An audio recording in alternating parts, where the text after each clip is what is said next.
घटना बरस 1994 की है। भारत में पीवी नरसिम्हा राव के नेतृत्व में कांग्रेस सरकार शासन कर रही। विदेश मंत्री थे दिनेश सिंह। दिनेश सिंह को आप जानते होंगे ब्रजेश सिंह के चाचा के तौर पर। अ, विजय सिंह उनके चाचा थे, उनके भतीजे थे दिनेश सिंह। और ब्रजेश सिंह की शादी हुई थी श्वेतलाना से। श्वेतलाना स्टालिन की बेटी थी। स्टालिन रशिया के तानाशाह स्टालिन, उनकी बेटी का नाम था श्वेतलाना। खैर, ये तो एक अलग रिश्ता हुआ, ये कहानी फिर कभी बताएंगे। तो दिनेश सिंह जो है, जो उस वक्त विदेश मंत्री थे, वो बीमार थे, बहुत बीमार थे और हॉस्पिटल में एडमिट थे, अपना इलाज करा रहे थे 1994 एम्स अस्पताल।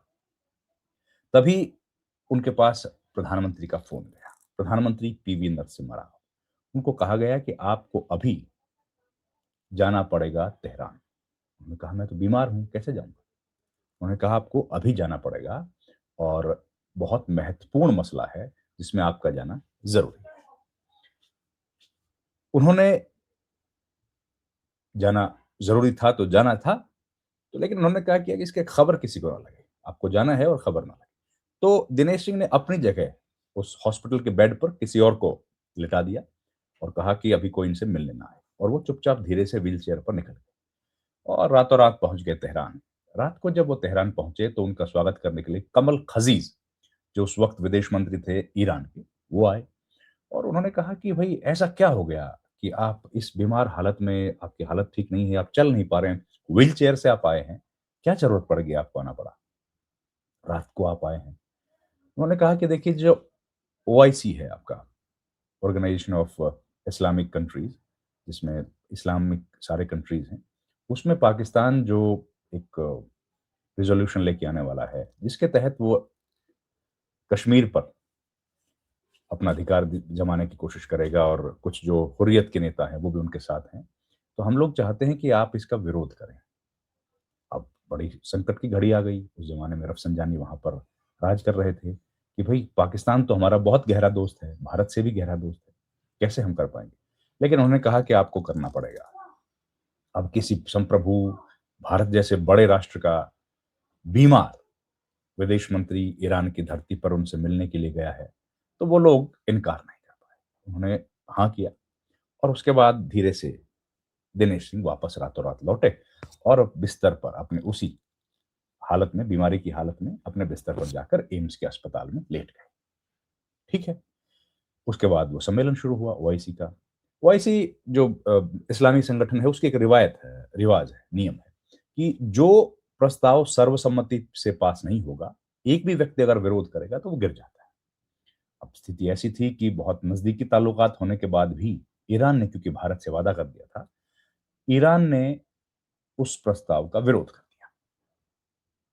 ईरान ने कहा कि भारत और पाकिस्तान के बीच दो मुल्कों का ये मामला है और इन दोनों को ये सुलझाना चाहिए, तीसरे किसी मुल्क का हस्तक्षेप करना इसमें ठीक नहीं है। औपनिवेशिक ताकतें, उनको इनसे दूर रहना चाहिए। ये बात सुनने के बाद प्रस्ताव गिर गया और ईरान और पाकिस्तान के रिश्ते बहुत दिनों तक बहुत खराब हो गए।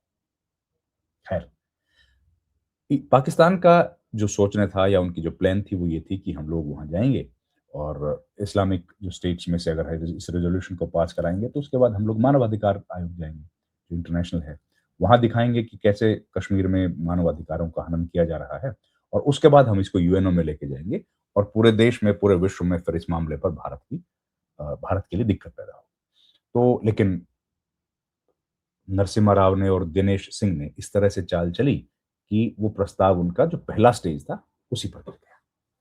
तो भारत, ये कहानी जो मैंने सुनाई है, ये केवल इसलिए सुनाई है कि ये संबंध हैं भारत के ईरान के साथ। दोनों, ये दो सभ्यताएं हैं, मुल्क नहीं है।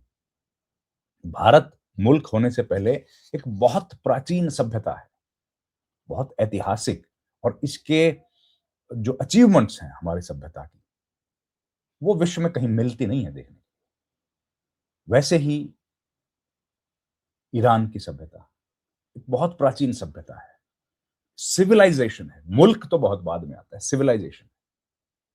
भारत में आप देखते हैं हड़प्पा के अवशेष मिलते हैं, मोहनजोदाड़ो, उधर मेसोपोटामिया, ये तमाम सभ्यताएँ हम लोग देखते हैं, तो बहुत प्राचीन हमारी संस्कृति है, बहुत प्राचीन हमारी ताकत है। ये अमेरिका वगैरह तो बहुत नए मुल्क हैं, ताकतवर हैं लेकिन हैं नए। इनकी सभ्यता, संस्कृति कोई सिविलाइज़ेशनल थोड़ी है। तो ख़ैर आप जानते हैं, ख़ैर तो हमारा भारत का और अब जो ईरान है उसका ये रिश्ता था। आज ईरान और इज़राइल के बीच कॉन्फ्लिक्ट है और भारत की जो विपक्षी पार्टियाँ हैं, वो सबसे बड़ी पार्टी कांग्रेस, वो क्लियर है, उनका कहना है कि हम लोगों को समर्थन करना चाहिए ईरान का, लेकिन भारत सरकार अभी तय नहीं कर पा रही है और जो अटैक्स हुए हैं जिसमें आयतुल्लाह ख़ुमैनी को मार दिया गया है, उसके बाद अभी तक भारत सरकार का ऑफ़िशियल बयान नहीं आया है। उम्मीद है जल्द आएगा, तो वो भारत का ऑफ़िशियल स्टैंड होगा। ख़ैर ये तो हुआ भारत और ईरान के संबंध। अब भारत और ईरान के ताल्लुकात और कैसे हैं? कल्चरल, फूड, हम लोग जो ये खाना खाते हैं ना, समोसा खाया आपने? समोसा, ज़रूर खाया होगा, ज़रूर ही खाया होगा। ऐसा कितना कौन है जो समोसा ना खाया हो?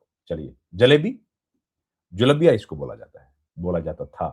हाँ, जहाँ से ये आई है, जुलबिया। फिर फालूदा, कुल्फ़ी के साथ बड़े गर्मियों में बड़ा चाव से लोग खाते हैं। बिरयानी, कबाब, ये सारे नाम क्यों गिनवा रहा हूँ आपको? फिरनी, फिरनी, ये क्यों गिनवा रहा हूँ? ये सब आपने ज़रूर खाई होंगी या इनमें से कुछ तो ज़रूर खाए होंगे। ये अगली बार जब आप खाएँ ना, तो याद रखना, ये फूड या ये डिशेज़ कहाँ से आई हैं? ईरान से। मुगल सल्तनत जब भारत में बनी, तो वो ईरान से ये फूड अपने साथ लेकर के आ गए और उसके बाद भारत में अब देखो कितने चाव से खाया जाता है। ये तमाम चीज़ें हम लोग रोज़ खाते हैं, बड़े चाव से खाते हैं। इस वक़्त जब हम लोग ये वीडियो रिकॉर्ड कर रहे हैं, तो आधिकारिक जानकारी ये कहती है कि करीब 10,000 उससे थोड़ा ऊपर एनआरआईज़ और भारतीय नागरिक इस वक़्त वहाँ रह रहे हैं, ईरान में। कुछ पढ़ने गए हैं, कुछ कारोबार के लिए गए हैं, लेकिन इतने लोग ईरान में इस वक़्त हैं। तो उनकी जान की सलामती भी भारत सरकार की ज़िम्मेदारी ज़ाहिर है और भारत सरकार इसीलिए बहुत ही कंपोज़्ड और काम विदेश नीतियों में आप जानते हैं, बहुत कंपोज़्ड काम किया जाता है। तो वही शायद बहुत कैलकुलेटिव इसका बयान दिया जाएगा। वही है, डिप्लोमेसी यही है। डिप्लोमेसी यही है। अब डिप्लोमेसी तो वो भी थी जो दिनेश सिंह ने की थी। उस तरह की डिप्लोमेसी देखने को अब शायद हमको नहीं मिलती होगी। जब हम लोग देखते हैं कि बहुत ही हैंडसम, स्मार्ट हमारे विदेश मंत्री हैं, जो खूबसूरत अंग्रेज़ी वस्त्र पहनते हैं, पाश्चात्य संस्कृति के साथ लंबे अरसे तक काम कर चुके हैं। लेकिन वो शार्पनेस उनकी नहीं दिखती, जो शायद दिनेश सिंह ने उस ज़माने में दिखाई। खैर, समय का दौर है, अलग-अलग दौर होता है। तो इतने 10,000 करीब ईरान में हैं और 1 करोड़ 1 करोड़ के आस-पास गल्फ़ कंट्रीज़ में हिंदुस्तान के लोग हैं। उसमें कारोबारी भी हैं, उसमें नौकरी करने वाले लोग भी हैं, मज़दूर भी हैं और स्टूडेंट्स भी हैं, ढेर सारे। तो इतना भारत का इतना आना-जाना उन मुल्कों में है, तो वहाँ पर अगर अस्थिरता है, वहाँ वॉयलेंस है, तो हिंदुस्तानियों के लिए भी खतरा है। जो हिंदुस्तानी वहाँ गए हैं काम करने के लिए, नौकरी करने के लिए, रहने के लिए, तो उनके लिए भी ज़ाहिर है खतरा है। तो भारत सरकार जब इस पर कोई बयान देगी, तो हर चीज़ को कैलकुलेट करके भारत के ईरान से संबंध, भारत के इज़राइल से ताल्लुक, भारत के अमेरिका से संबंध और इस इलाके पर क्या उसका असर पड़ेगा, उन सबको कैलकुलेट करने के बाद इन चीज़ों पर बयान दिए जाते हैं। किसी मुल्क का विरोध करना या किसी मुल्क के रिजीम का विरोध करना एक बात है, लेकिन किसी मुल्क के राष्ट्र अध्यक्ष का असैसिनेशन, उस पर बयान देना, बहुत अंतर है इन दोनों में। तो इसीलिए सरकार को भी वक़्त लग रहा है। शायद सरकार इसका जवाब देगी और देखिए वॉयलेंस के लिए तो हम लोग तो कहीं जगह मानते नहीं हैं। वॉयलेंस तो एक डेंजरस एलाय है, violence is a dangerous ally. जहाँ वॉयलेंस होगी वहाँ पर तो अ, बर्बादी के अलावा कुछ होता नहीं है। उम्मीद है ये वायलेंस जल्दी खत्म होगी और ये जो हमला है, अटैक्स हैं, ये खत्म होंगे। इस वक़्त जब हम बात कर रहे हैं तो पाकिस्तान और अफ़गानिस्तान भी वॉर में फँसे हैं और इज़राइल, ईरान, अमेरिका वॉर में फँसे हैं। उम्मीद है जल्द ये वायलेंस, वॉर खत्म होगा और शांति की बहाली होगी। आपका बहुत-बहुत धन्यवाद। थैंक यू वेरी मच नमस्कार।